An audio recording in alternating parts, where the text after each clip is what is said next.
Hello again. We're going to be starting a brand new painting now, and I just wanted to kind of explain what we're going to be doing in this painting. And just to explain what I've got going on right now, I'm using a 24 by 36 inch. This is a board. This is actually not a canvas. This is MDF board. And I just picked it up over at the Home Depot, had them cut it down for me, and came through here and I've added some acrylic gesso here, sanded it down, and it's all nice and ready to go. So it's got a nice smooth surface, and so I just thought I might try a different surface other than canvas, which is what I'm trying to do there. Then I've drawn in just a basic landscape. What we're going to do is I'm going to come through here and I'm just going to block it all in acrylic, as I think you've seen me do before. And then on top of that acrylic, we'll finish the painting all in oils. So that's kind of the idea that we're going to shoot for now. I ask you to subscribe to my YouTube channel. Hopefully you're finding these videos helpful, and I appreciate your comments, and I try to do my best to answer those comments when I can. So without further ado, let's go ahead and get started on this new painting. Thanks. So as usual, we're going to start with the background and just adding in this this sky. So I'm using acrylic and I'm using gesso to start with, and just trying to get this kind of laid out. I noticed with using this MDF board, this wood paneling, it seems to leach the moisture out of the paint much quicker. So I was experiencing the acrylic paint seeming to dry a lot quicker. So I had to work pretty quick here to get this kind of laid in. But I was planning to go back and smooth a lot of this out anyway later on with the oil paint. So, but just trying to get this laid in. It doesn't really need to be perfect, and I will be going over it another coat of acrylic paint as well. But going ahead and just using my blues and purples and umbers to try to create this distant peak of range of mountains here. And just again trying to get this worked in pretty quickly here. I really just want to get all this sort of mapped out really quickly, and we can figure out exactly where everything's going to kind of live at this point in time. Now I'm kind of working on some of the trees in the middle ground region here, and then some of the initial boulders as well. So again, doesn't have to be perfect. Just need to get a basic idea of where all this is going to be located.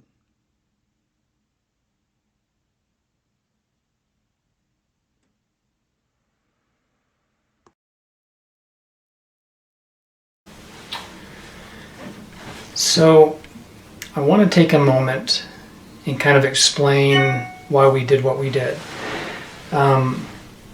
Everything, again, is blocked in acrylic. Now, what I would recommend is that you would go back through with a second coat of acrylic over all these different areas.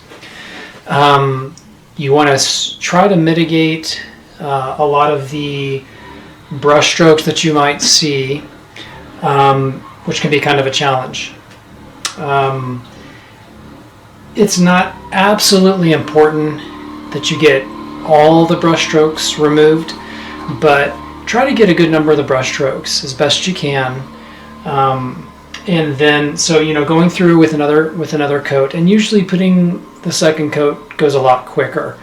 This first coat, because it's such a large surface area, 24 by 36, it took me roughly an hour and a half or so to kind of initially block this in. So going through the second time, it won't take nearly as long. Now you let that dry. Now why do we do this?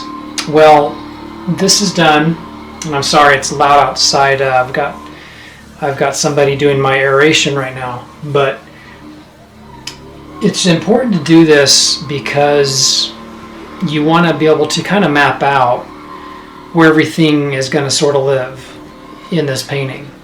It also helps to sort of establish the basic middle tone colors that you want to have. And I'll come back through here with my second coat. I'll add some more shadowing. I'll add some more highlighting just a little bit with my acrylic paint.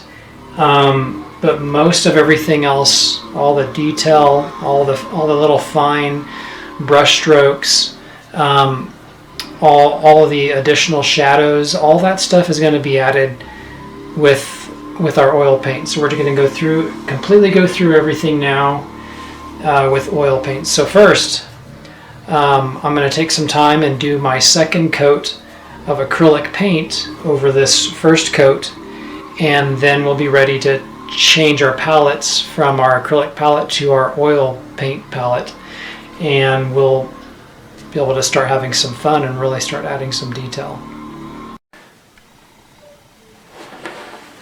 All right, so I wanted to talk about kind of what I've done up to this point. I came back through and I added a second layer of acrylic paint, and I also adjusted my values a little bit too. So that first layer helps to kind of establish where everything's going to sort of be mapped out, and I try to get close and in kind of similar to the colors I'm seeing in the reference photo. So what I've done is I've added sort of the mid value. So it's not the lightest, it's not the darkest, it's kind of in the middle. So I'm looking for those middle colors to kind of bring in here. That second layer, again, I'm trying to remove brush strokes the best I can. I want to make sure that I'm covering the underpainting the best I can, and kind of get this pretty nicely blocked in. So now that everything is kind of mapped out, we've done everything in acrylics. The acrylics are going to dry quickly. Now we can switch our palette from an acrylic palette to an oil palette. And everything else we're going to do up to this point is going to be all done in oils. So I'm going to completely go over everything again. But some of this acrylic paint's going to kind of show through, specifically here in the foreground, some of the mountains here, definitely into the shrubbery and foliage. Some of that's going to show through, and so that's kind of why you want to try to avoid as many brush strokes or even any of that base coat from kind of showing through, because you are going to see some of that. So anyway, that's kind of where we are up to this point. So from now on, we're going to get to our oils, and we're going to really start to get this painting to come alive. So that's a little bit of the whys and the hows of where we got here up to this point. Also, before we get going, I failed to mention that working on this MDF board is it's really a lot different, in my opinion, than working on a canvas, because this MDF board, again, it kind of causes, at least with acrylics, not so much with oils, but with acrylics, because acrylics are water-based paints, the MDF board causes it to dry even quicker. And a lot of you know that I use the Golden Open acrylic paints because of our desert environment that I live in. And things just dry so much quicker. So I started using these Golden Open, which are really outdoor paints. And because it really helped to slow the dry time for me, it has some sort of a retarder built into it. So I've always kind of favored using those for being able to have a little bit more time to blend. But what I've noticed with using MDF board is that it dries extremely quick, even with the Golden Open paints. So if you're in a dry environment and you're using heavy body acrylic to do your underpainting and you're using the MDF board, you're going to find that it's probably going to dry extremely fast. And so I've noticed that I have a lot less blending time with it. And as a result of that, you are going to use quite a bit of paint. Now this is a large surface I'm painting on. I'm typically not going to go much larger than a 24 by 36 when it comes to utilizing MDF and doing these sort of paintings. It's going to be a lot easier to handle and deal with on a smaller MDF board, which I'll be doing in future videos. But the great thing about the MDF board is it's such a great surface. It's archival. It's strong and sturdy. This is a 1/2-inch MDF board that I'm using. They come smaller. They come larger. They come into 3/4. They do come smaller too. I have the 1/2-inch here, and they are really smooth surfaces. I did have to go through and sand it after I added my latex paint. I used latex interior acrylic based paint to bring in my undercoat, but I still went through and I still sanded it down even after that, but it's extremely smooth, and that's what I really like about it. You don't have all of the ridges that you find with canvases. Even if you sand a canvas down, you're still going to have some of that. So that's the great thing about using that. So those are kind of the pros and cons to using MDF board, and I just wanted to make that comment pretty clear before we proceeded. So that's just been my experience with it. Okay, so now that I've had the second coat kind of laid out on the acrylic side, I've now moved to my oil palette and coming through here, and we're just kind of going back over the sky here. I'm using a very pale yellow and trying to kind of work out this sky right underneath this formation of clouds. And kind of in the center part, I've mixed kind of a pale turquoise blue. And then as I kind of work that toward the edge of the painting, kind of mix that with my pale yellow. And now I can start kind of working out these different cloud formations. And I'm just using my filbert brush here. Obviously the acrylic is dried really nicely now, so I can just dry brush this on. Don't need a lot of paint on the brush. Just simply kind of find where I want these clouds to live, and then bring them in. I'll come back through here with some of my darker color now. I've kind of added a little bit of umber to kind of gray out the color, and adding that kind of to the bottom of the clouds to create a nice little shadow here. And I can come back on the top of those clouds with some pale yellow, white, and kind of create the top caps of those clouds. Now we're going to be working on these distant land formations here in the background. Pretty simple to lay this in real quickly, and then we can move on to our little mountain range. So you're not going to completely cover the acrylic underpainting. That's going to be pretty important, but you want to have some of that show through.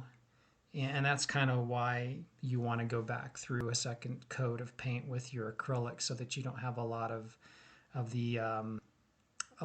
the wood panel showing through, or any of that base coat of paint showing through. Nor do you want to have any of those brush strokes,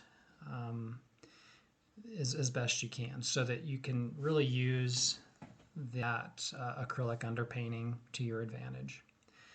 So kind of just working out where I want to have some of these highlights. And of course, I'm creating my cracks now with my rigger brush, and I'll go back through this a little bit later, kind of add some more highlights. I'll let a couple days of dry time go by, and then I can come back with a little bit more highlight effects. So I'm using my tree and texture brush here, and I'm starting to sort of lay in some of the background, distant trees that are at the base of this mountain here, and just using a blue-green as my cool shadow colors for that, and then coming back with warmer, lighter green tones to kind of create where I want to have some of the highlights through this kind of dense forest that kind of lives at the base of this range of mountains here.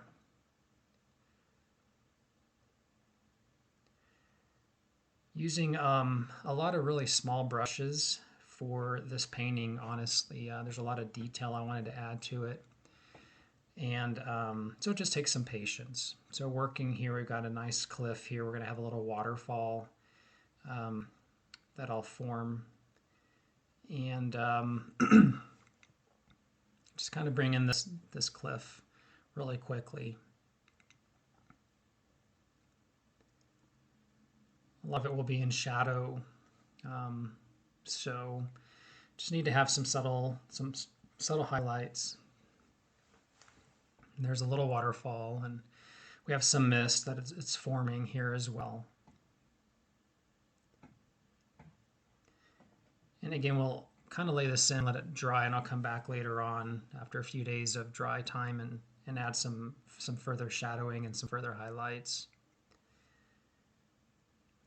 Just bringing in my rigger brush to get some of these separations in the cliffs.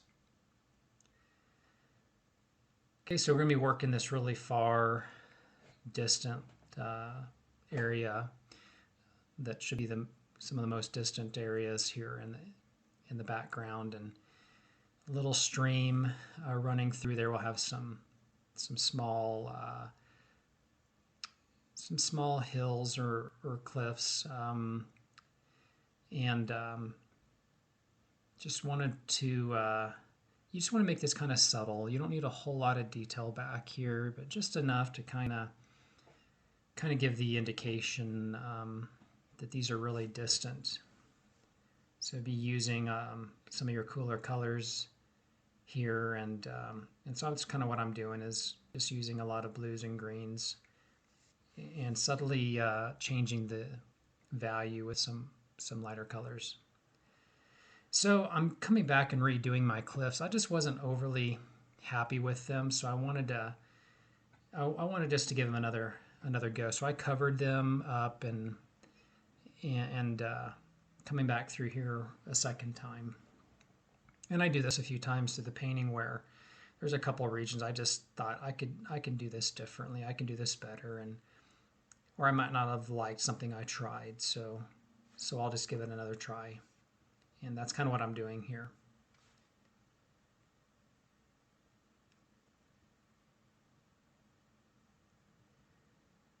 So we just continue to keep working this from the back to the front, and get these nice stand of trees here, and using my tree and texture brush and adding liquid, some dark, and kind of creating some leafing and shadowing here.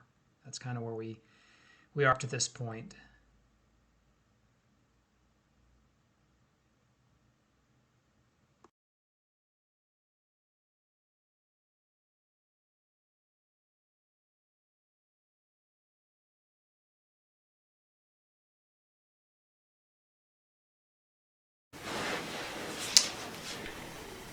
what I'd like to do is just describe the technique that I'm doing right now.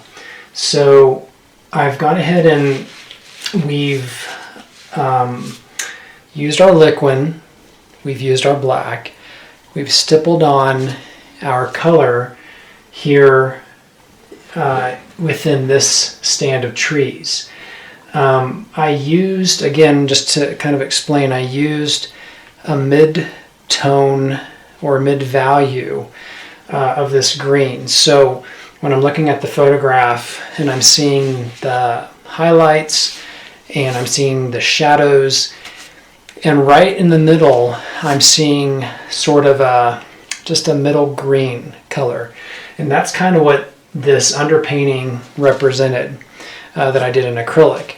So going back now, and I know this is a little bit kind of maybe opposite of how a lot of us learn to paint, when most times when we paint, we are painting from dark to light. And in this situation, we're kind of painting from middle light colors, now bringing in the darks behind that, and then on top of that we're going to bring in our highlights. So I want to kind of talk about how we're using the brush for this, and there's a number of ways to kind of describe this, but I want to show you kind of now what I'm doing with my brush to load the paint properly to do this technique, because you need very tiny fine brush strokes. So let me show you that. So what you kind of want to do is you want to have a lot of paint. You need a lot of paint for this. And I'm just using this small little number 6 flat bristle brush. So it's got a nice fine chisel. And what I'm going to do is I'm going to kind of sharpen that chisel a little more by running my brush like this. Now I've got a nice sharp chisel. Now after I run my brush to get that chisel, I want to load the corner. So I want to push into the paint and get a little ridge of paint on the end of the brush. And I'll do that to both sides. So just smooth, smooth, and then push into the paint, push into the paint. And now when I come back to, you can kind of see I got a little ridge of brush here, or a little ridge on my brush of paint on the end. You grab it on both sides. So nice thick paint, and you're not using any medium, you're not using any mineral spirits. This is purely directly from the tube paint. And you're going to take that tiny little corner, and let me demonstrate how I'm going to apply this on the. I've already got a little bit started here, but you just want to kind of create clumps. Just want to kind of create clumps here. So I'm going to come from, kind of hold my brush this way, and I'm going to just dab.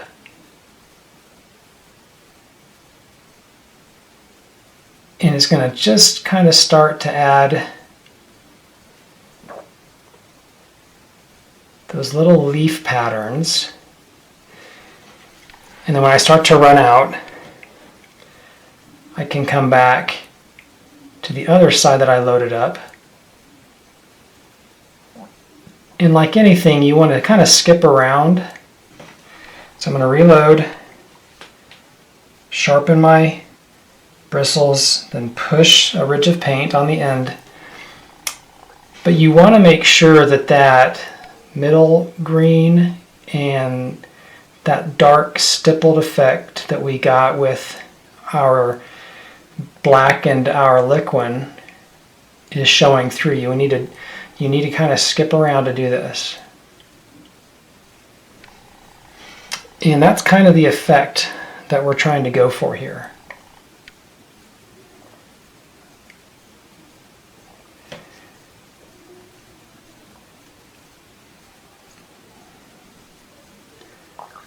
And you can see that that little shape it's making, it's almost making a little triangle sort of a shape. And again, you can use your small little fan brush for this. You can use the corner of a fan brush, or you can just simply use your rigger brush or your script liner. But it's really just about loading that corner and making sure that corner is nice and sharp, and then coming through here and trying to add these little effects.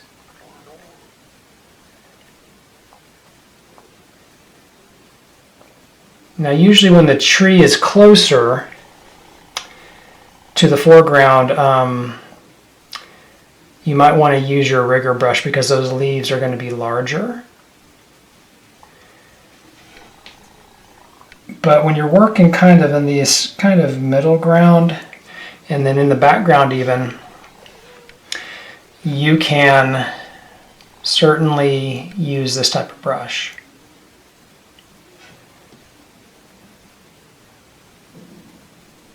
You just kind of want to jump around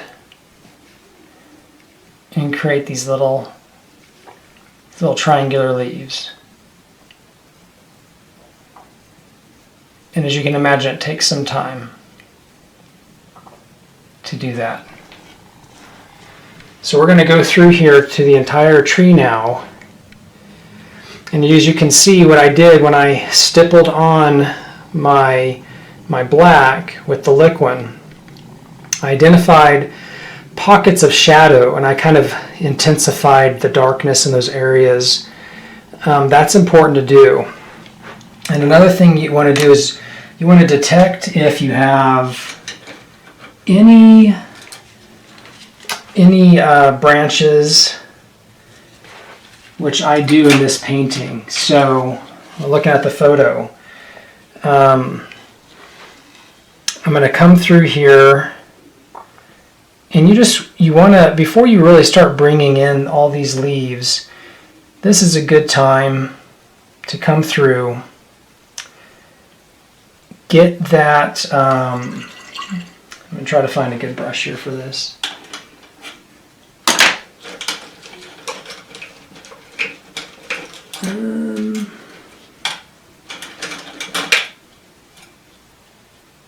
Okay, we'll use this brush. Okay, so I'm going to load in. So I've got some brighter, lighter sort of tree limbs and branches that I'm kind of seeing here. So this is the time that you want to bring these in before we start adding the rest of these little leaves. So I'm going to come here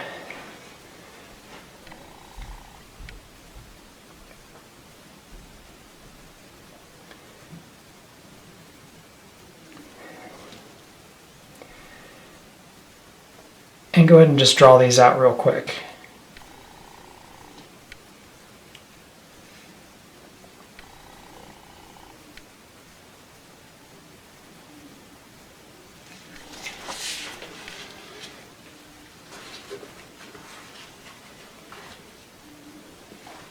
And I didn't mean to add that mark there, so we're going to kind of just rub that off. Okay, so I've got a couple here, and I've got a couple more kind of down in this area here.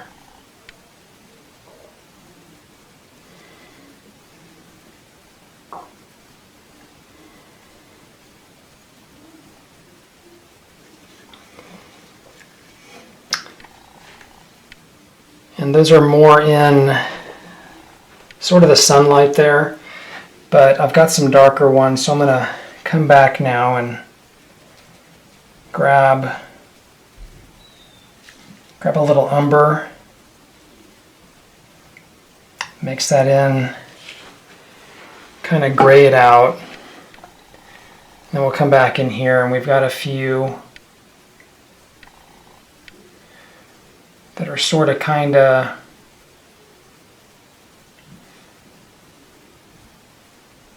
sticking out right over here. So I got some there, got a few over here.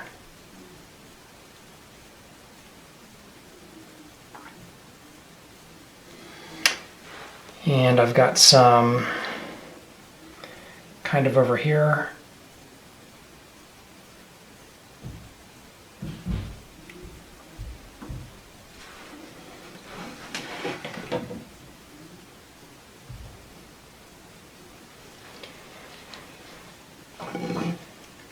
And I've got a few up here. So anywhere you kind of see them, kind of try to draw those out.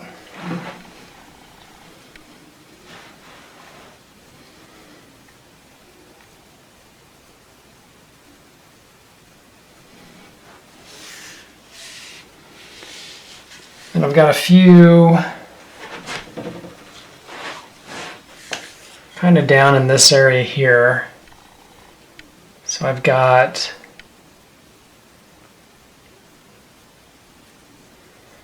and these look like they're more like trunks starting to form. But this is really the time to bring these in. And then we can really kind of focus getting the rest of these little tiny tree limbs in.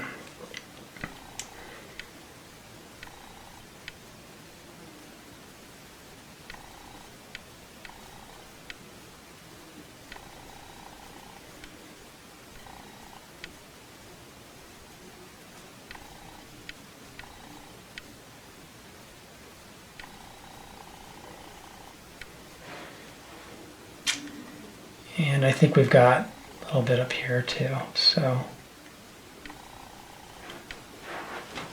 all right.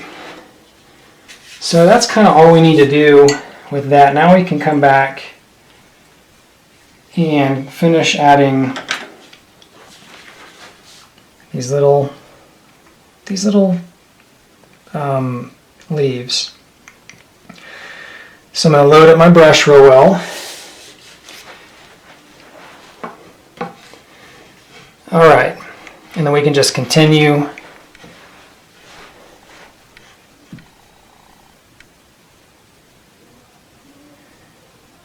And obviously this is quite time consuming. You need a lot of patience, but you're going to be really pleased with the results. Your patience will be rewarded for kind of doing this, but it does take some time, and you need to really load that brush well with the good ridge of paint.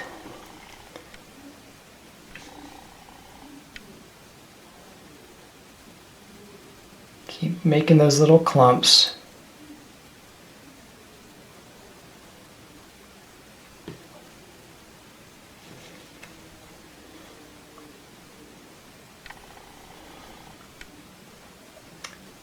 You don't get a whole lot. The important thing is what you're kind of doing is kind of the fat and the lean rule, except in this situation we bring in the lean. This liquid is very transparent with the black. It's also very smooth, a very smooth surface. The paint I'm adding on top of that is almost popping out. It's pretty thick. It's standing out, pretty proud. So that's how you're really able to get these to really show well. So you're adding thick on top of your thin, and you want to make sure that that's kind of what you're doing.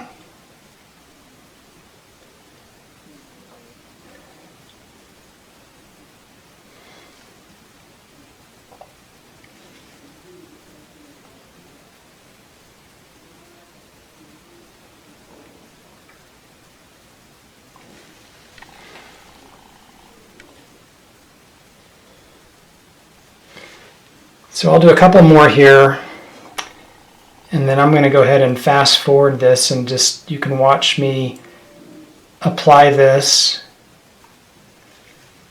in a quicker speed because this really does take some time. The nice thing is you don't need to wait for that liquid to dry. Even though it dries fast, but because this paint's so thick, it does actually apply pretty well.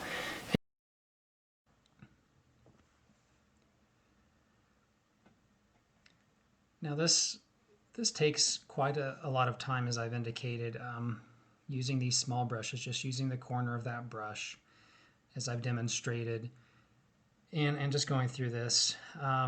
But it does take time and take patience, and you want to just be patient with yourself through this process. But it does pay off. It does create a very nice effect, and you want to have pretty thick paint, as I've mentioned. The paint really kind of jumps out at you, and that's kind of the nice thing about doing the initial underpainting all in acrylic, is it's really thin paint. It's very smooth paint. And when you come back with the oils, the thicker oils, they stand out a lot better. They adhere to the acrylic better, I feel. And so I just think it creates a really, really nice effect here.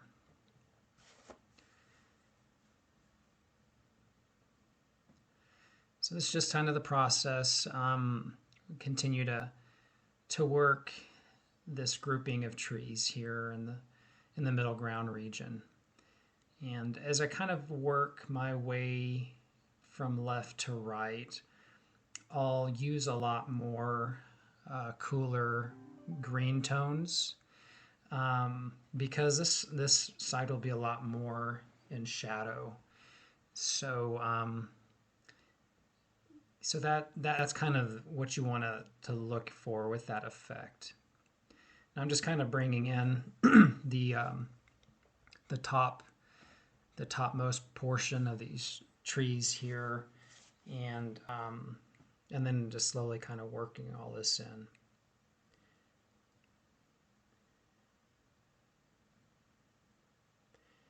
But you want to really think about skipping around. You want to create clumps of tree leaves, and you just want to skip around, but you want to have a lot of that underpainting show through. You want to have a lot of those dark liquid shadows that we added earlier to show through, and that really kind of helps with the effect. All right, so moving now into some of these closer bushes. And again, I'm starting with my tree and texture brush and with my liquid, and I'm stippling on those shadowed effects, and then can come back on top of that. And that's kind of the technique that I like to use when it comes to creating the shrubs, the bushes, the trees. And it works really well for the stones as well. Stones have a lot of shadow in them. They have a lot of pits, a lot of pores, divots. So the tree and texture brush works really nicely to add that effect, even on the stones as well.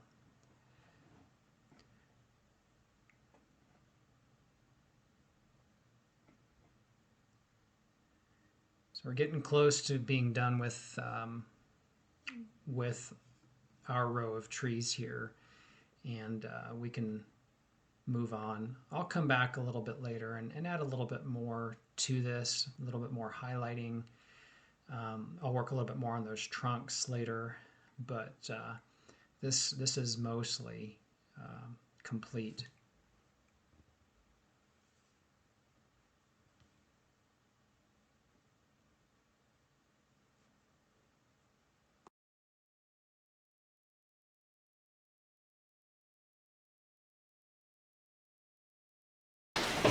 Okay, so I want to kind of talk about what we've done up to this point. So we've come back through filling in all this section, in oil.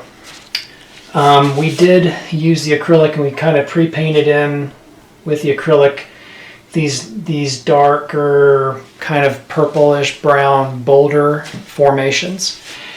And now what I want to do is, so I've come back through here and I've actually drawn with my charcoal pencil all the different individual rocks, their shadows, the highlight sections, kind of give me a little bit of a map on how to do that. So I've drawn that in with my pencil, and what I want to do now is I'm going to come back again with going back to the acrylic, come back in acrylic and bring in a little bit more of the shadowing in these areas. And once I get that shadowing in here, then I'll be able to come back to my oil palette, and we'll go ahead and start to get these rocks kind of bring them to life. So that's kind of the game plan right now. So we'll tackle these rocks right here, and bring in a little bit more dark kind of blue greens for some more shadowed foliage, and then I think we'll be ready to switch back to the oil palette and proceed. So we'll take it to that point.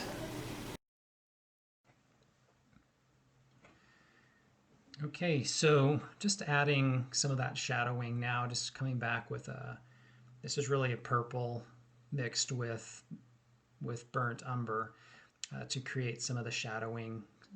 Then I'll come back with, again, my tree and texture brush and stipple on those dark shadows and some of those pop marks throughout this. And I'll mention that this row of stones right there in the very center of the painting, I'm going to redo those a few times. I didn't like the first couple of times that I kind of added them, so you'll notice that I'll get that changed later on in the painting.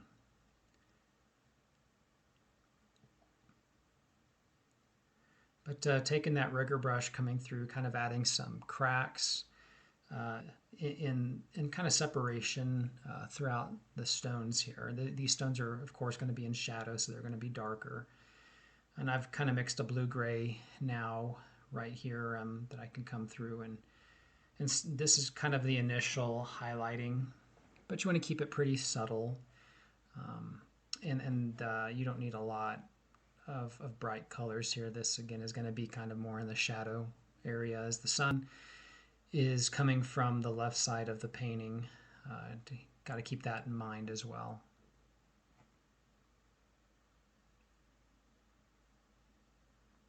So just slowly building on this, I've kind of changed over to sort of a gray-orange that I'm using, going into that blue-gray mixture and adding just a little bit of orange, a little bit of yellow to kind of create that sort of light brown or orangey effect.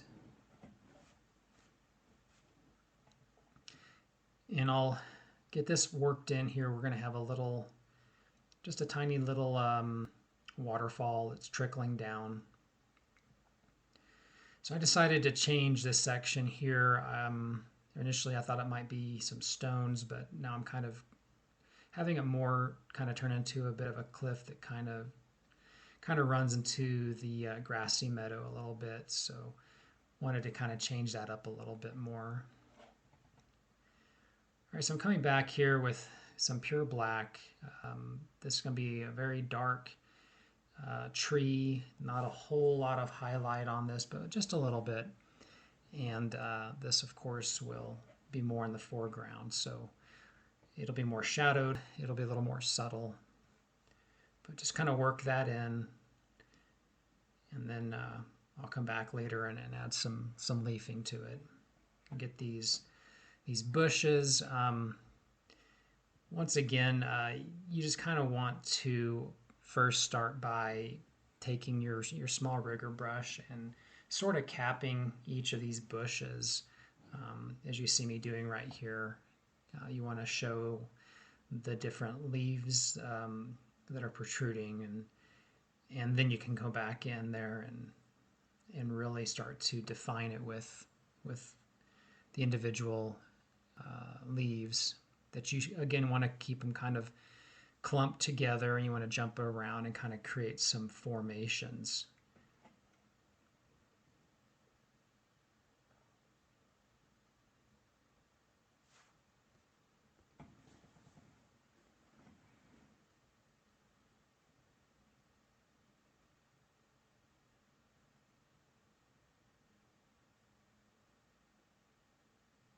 Bring in this little waterfall, using some very light blues, and I'll come back with some pale white colors on top of that.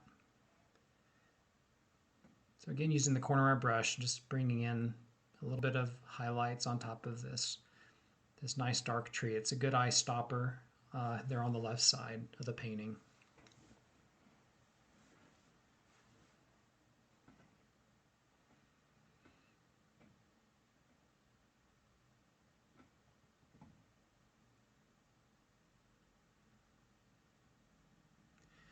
And as I said, I'm going to rework the center portion of these stones. I just wasn't overly happy with them. And I wasn't really happy mostly with the shape of the stones. And so I went back a second time, and then I even went back a third time and redid them again. And that can be pretty common in a painting. Sometimes I get little areas that just kind of fight me a little bit. And I'll just go back and rework them if I'm not happy with it. So never be afraid to go through and redo that if you need to. And that's the great thing about painting, so you can always fix mistakes. All right, so we can start working on this this grassy section here. We've got some more stones. We've got some grass here going up the side of an incline. Using my tree and texture brush to create these nice little soft effects and slowly build upon them. Started with my cool green blue colors and then slowly transition that into some more of the green yellows. And then added some more stones kind of throughout that. So it's going to slowly build on this, slowly add some highlights to these stones, but allow a lot of that underpainting to show through. Allow a lot of your dark shadows to show through is going to be really important. You don't want to kill all that. And so slowly adding in some yellows and oranges, some golds, and a lot of that sunlight will be striking the left side of these. Now I'm kind of just building up dark sections here because I'm going to come back with some bushes that are kind of growing between the crevices of each of these rocks. It's going to help to separate the stones out a little bit, kind of seed them a little bit more. And then come back here and begin to slowly add those leaves.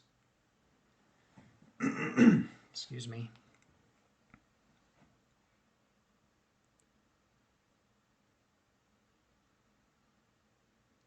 Adding some I think they call those ferns. Just some different plants. Kind of add some variety. All right, so bringing in our trunks, bringing in some twigs. Right now, try to get these kind of blocked in real quickly here. This will become our other eye stopper on the right side. That's really going to help to keep the eye drawn to the center of the painting a lot. These will be dark. These will be more in the foreground. So just coming through here now and bringing in some of those dark leaves. So the fan brush is really handy for that. Then I'll come back with my rigger brush and go around the circumference of those those blobs of paint and create some individual leaves and individual formations.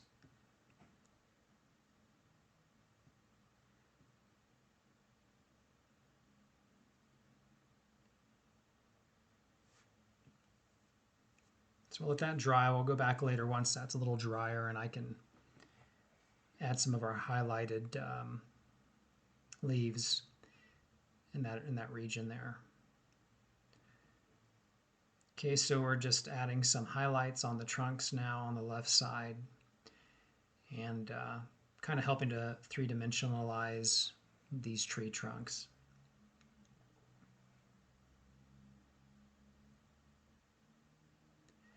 And now I'm coming back again with my rigger brush, and I'm starting to add those individual leaves into that canopy.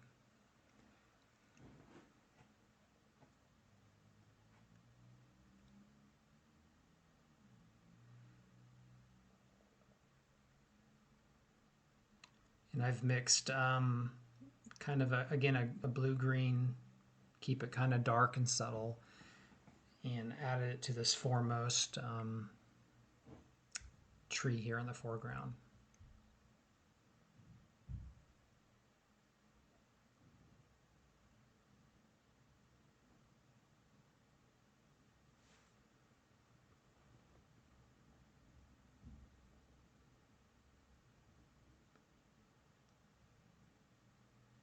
So again, it takes time using these small brushes, creating these individual leaf patterns. Definitely takes time, but I really like the effect that it gives, and I have a little more control this way than by, instead of using larger brushes, which is pretty common as well. Just a different technique. Give it a try. Does require patience and time for sure. And I'm going back through and again just improving upon these middle stones as I said I would, and I think the third time was much nicer.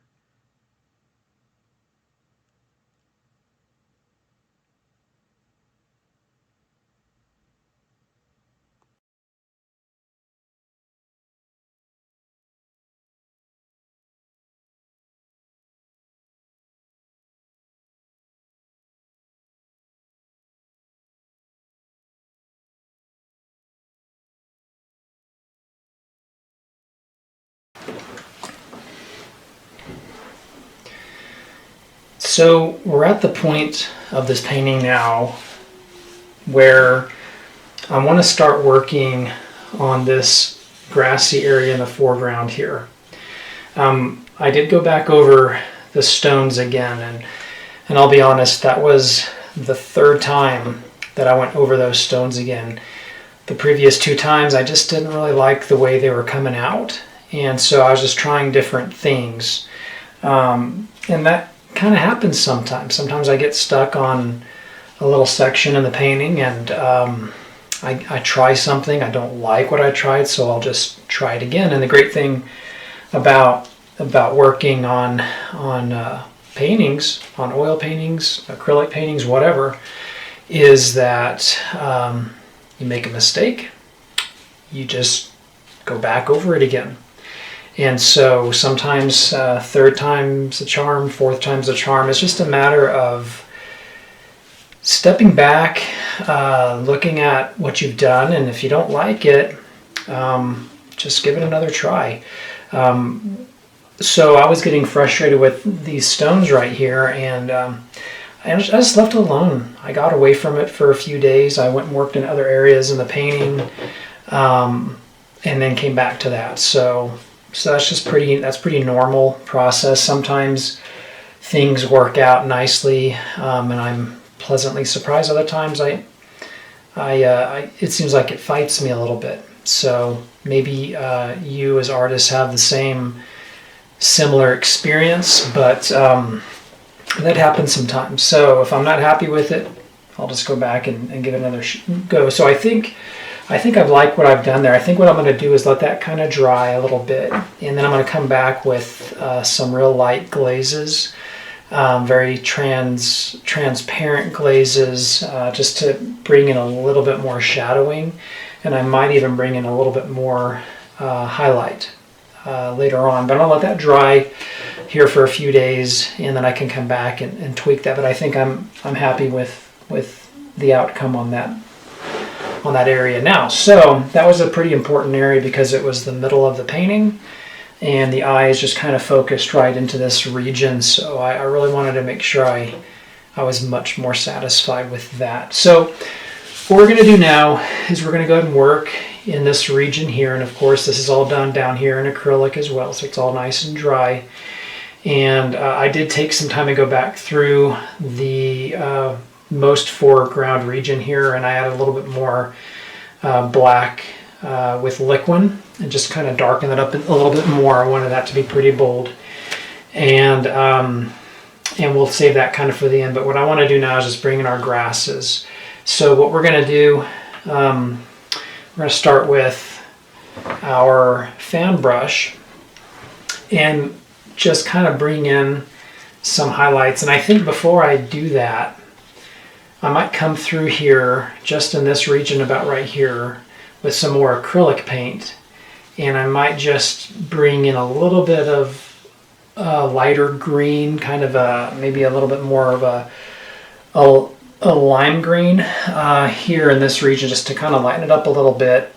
And then we'll come back with the fan brush and with some liquid, and I'll mix up maybe a little bit of blue and sap green and a little bit of the ivory black, make a nice kind of a dark shadow color. And we'll come back through here and kind of add in our shadows just by doing downward strokes like that. So we'll kind of get going on that right now.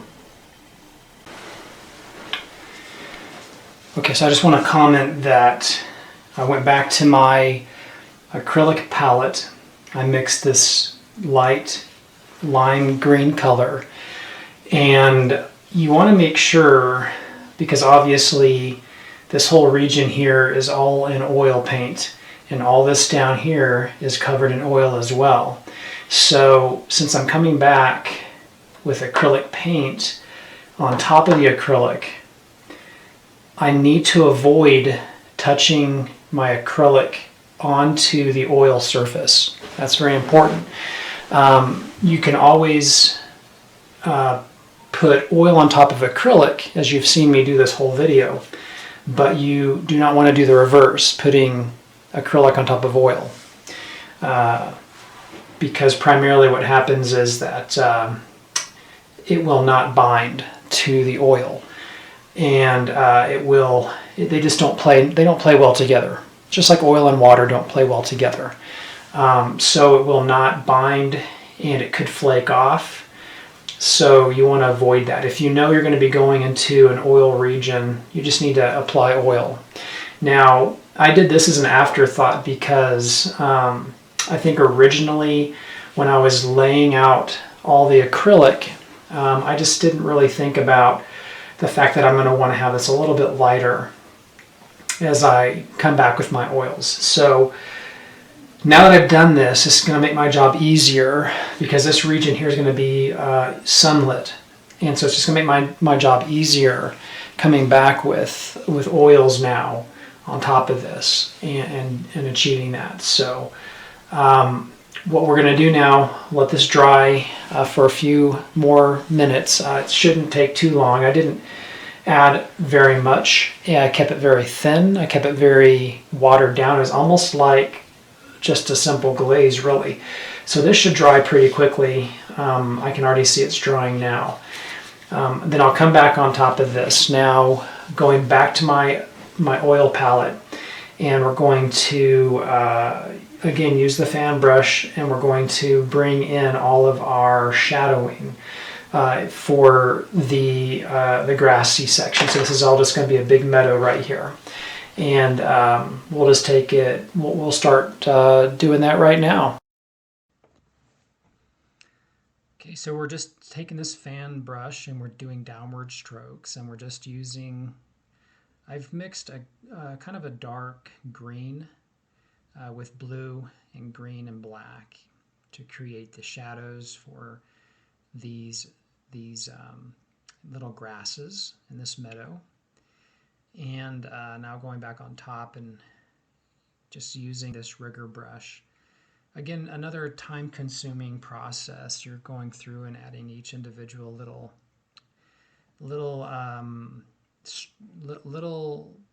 strand of grass.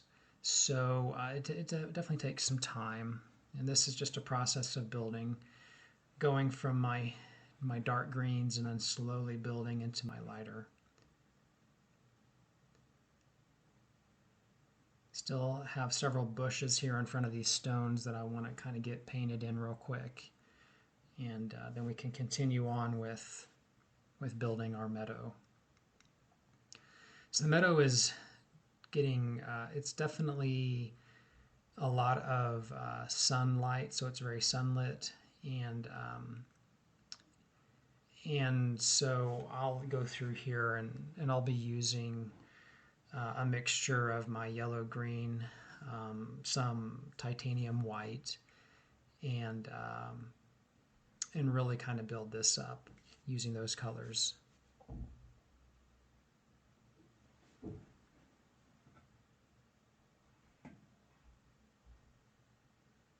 And again, just kind of using a nice downward stroke. You can certainly go from the bottom up, but I'm just kind of going from the top to the bottom as I add these in here, and then kind of working from the back toward the front. And this will certainly kind of create a neat effect. But you want to just make sure you're not having the same stroke. You don't want to go to the same direction. You kind of just want to go in all sorts of different directions as you do this. And just kind of have them very random as they kind of lay in this field. And that'll help to kind of create a little bit more realism with that. So I'm kind of building up my my shadowy sections here. I'm using a lot more of my blue-greens here in the foreground, and getting that all kind of built up. And then I'll go back again with my light greens and really start to create that sunlit effect. But trying to keep it kind of dark on the corners and kind of down in the front, and then really intensifying it sort of in the middle, and that'll help to kind of draw the eye more toward the center of the painting.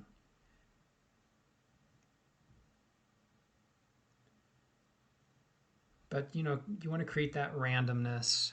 It's pretty important. I'm coming back now with some dark greens, and I began kind of starting this, and you'll see me do this a little bit more, but I'll start to kind of create some more shadowing between each of my little grasses, and that'll help to kind of separate them, give them a little bit of three-dimensionality. So that's what you're seeing me do here, is just coming through randomly and adding a little bit more shadow, as if you can see, kind of into the thicket of those grassy regions. All right, now I'm coming back with more yellow in my green, a lot more yellows now, and really trying to intensify this. And I'm jumping around, but you want to still leave pockets of dark within this. And so I'm just kind of skipping around a little bit to do that.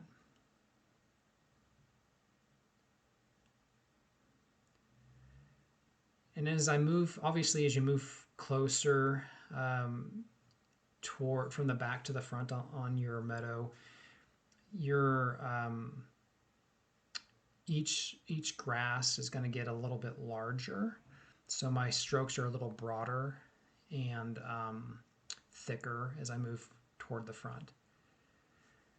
All right, so now we're kind of beginning to work this this bushy region here in the foreground, and I'm just trying to figure out kind of forming this, how I want it to kind of look. And I'm using, again, just the corner of my flat brush here, and I'm adding larger, broader, individual leaves. But you still want to do kind of a nice job jumping around. You want a lot of that underpainting to show through and to kind of help you with this process.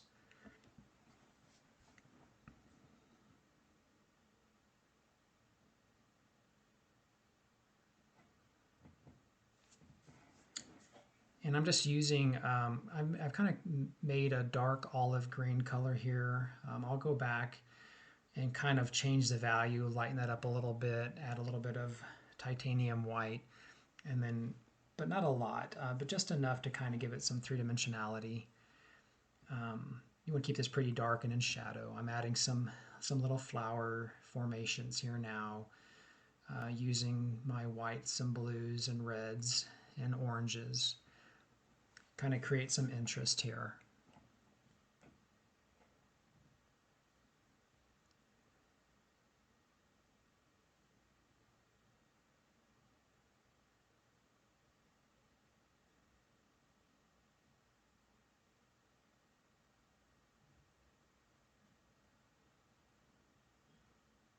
And that's kind of the process here. So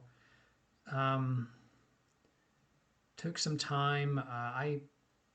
I probably spent about 27, 28 hours on this painting. I captured about 25 hours of video footage, so had to definitely cull that down to a manageable video that can be viewed without lasting too long. I'm coming through and kind of doing some refining, adding some highlights here and there where it kind of makes sense. And then I'll go back later and do some more tweaking off camera.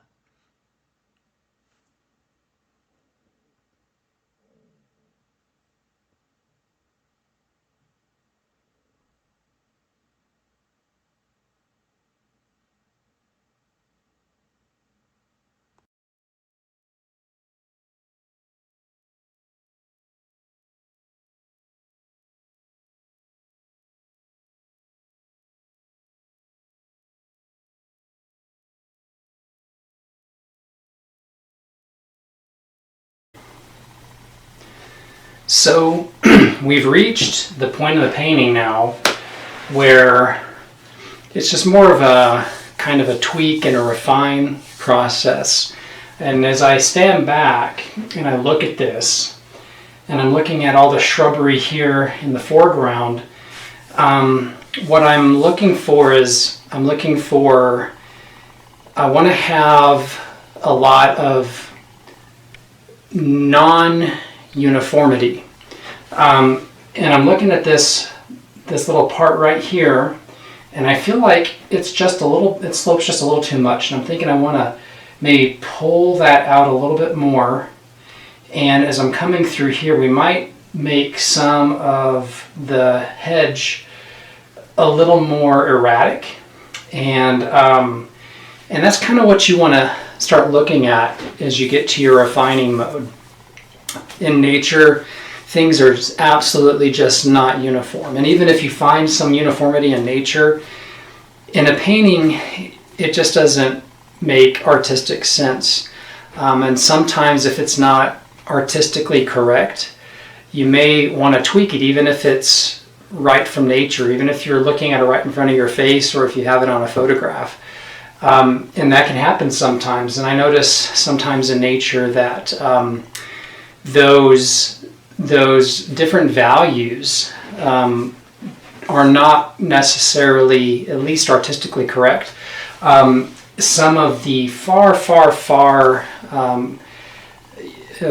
trees, for example, or a mountain, for example, it may not look quite as distant in real life, but it would look so much nicer to make it a little more distant in your painting.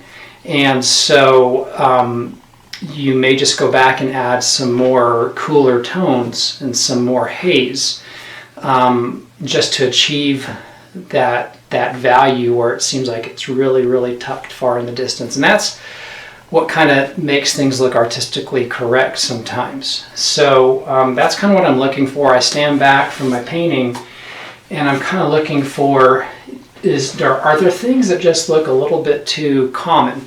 For example, the stones right here. Are my stones just looking like little turtles? Are they all in the exact same shape, the exact same slope, the exact same size? I don't want that. So I might want to go back and tweak some of my stones and make them a little more irregular. And so that's kind of what I'm thinking. So I think at this point now, what I want to do is, I know I'm going to come through here on the stones. I'm going to maybe add some more highlights there. I may want to add a little bit more haze over here by our small little waterfall. Got another waterfall right here. I might add a little bit more highlight, some more white, some more twinkle in my little stream here.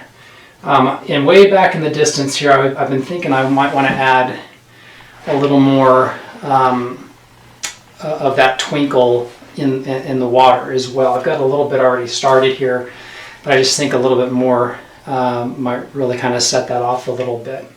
So I'm just going to go through now, and I'm really going to take the time to just refine things. Another thing I noticed was right here again, in specifically I think in this section, but I think throughout a lot of the section, is I want to create more clumps of our shrubbery, more clumps of some foliage, some leafing. And I just don't feel like I have enough good solid clumps here. And I may want to come through and even add some more dark. I'm thinking I might want to come back through with maybe a little black, a little sap green, maybe a little ultramarine blue, make a nice dark color, and come through here and kind of create pockets of darkness. And I think what that's going to do is going to help to sort of really mold and set the shrubbery. It's going to help to, I think, add a little bit more value system to it and kind of help to make this really appear like it's really up farther or closer to the foreground in the painting. And so that's kind of all I'm really thinking right now is come through and just kind of do a little bit of tweaking and adjusting. I do want to add some more small little leafing around the stones here, and maybe up and around through here. That way we can kind of really tuck those stones back, and also we can seed them so they don't look like they're just kind of floating out there. I kind of feel like these stones here could use some help, maybe get more shrubbery in front of those so they kind of get seeded. I might add a little bit more highlight, maybe some cracks. And that's kind of where we are with this painting. I think once I do that, I'm going to feel more comfortable to call this painting complete. It's taken an awful lot of work to get to this point, but it's been a good, fun process. So I think what we'll do is we'll wrap this up. We'll finish some of these things that I've mentioned here, and we'll call it good. So let's get started on that. Well, I think that wraps this painting up. That's kind of all the touch-up work I wanted to come in here and achieve, and was able to get through that. So once again, I appreciate you tuning in. Please subscribe to my YouTube channel. Also check out my new website, marcharvillart.com. I'm selling several prints, both in poster form as well as in stretched gallery canvas form. I'm selling original paintings as well. So please go check it out, and I really appreciate your support. And we'll look forward to starting a brand new painting here real soon. So thanks again.